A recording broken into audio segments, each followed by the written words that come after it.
taking notes for my little backyard because the edging plants there are super nice, the smaller grasses. Yeah.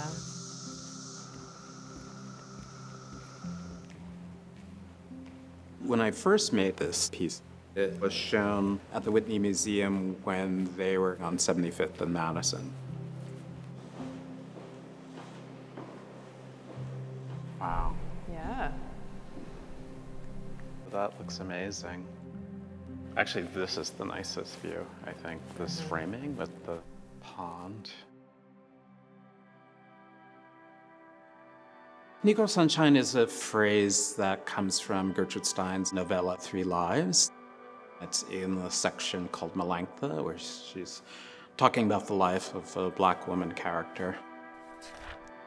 Rose Johnson was a real black negress, but she had been brought up quite like their own child by white folks. Rose laughed when she was happy, but she had not the wide, abandoned laughter that makes the warm, broad glow of Negro sunshine. Rose was never joyous with the earth-born, boundless joy of Negroes.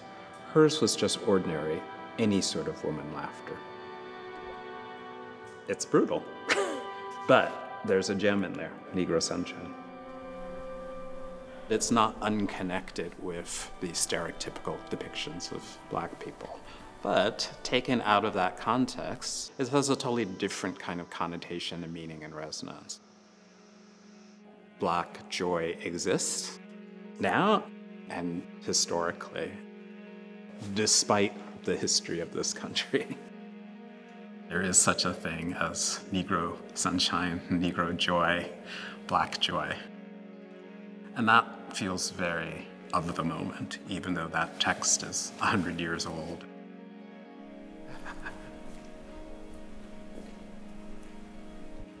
That's great.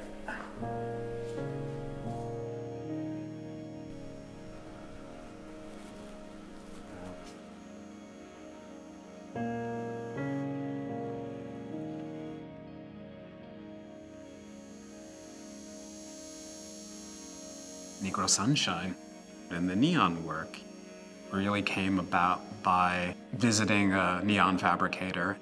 I said, "Do you make black neon?" And he says, "Well, black is the absence of light, Glenn."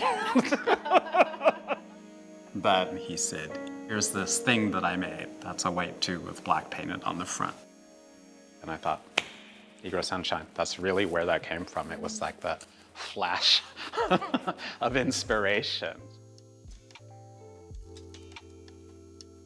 So much of my work is about abstraction, text going to the point of abstraction.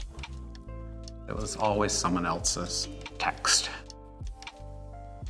I remember my studio mate asking me, sort of what I was working on, what I was reading, and I said, I've been reading James Baldwin. And she said, quizzical look on her face, "Who's that?"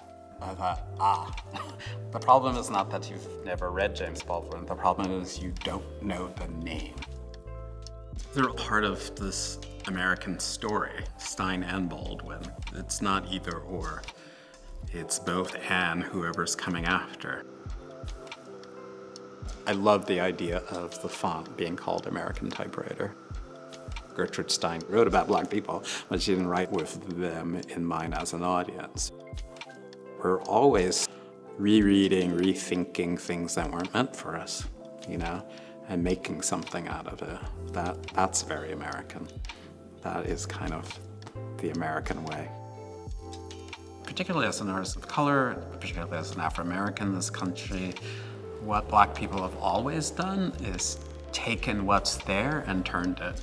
So taking this little fragment of Stein, Negro Sunshine, out of the context of that novel was a kind of turning. Taking something and making it joyous.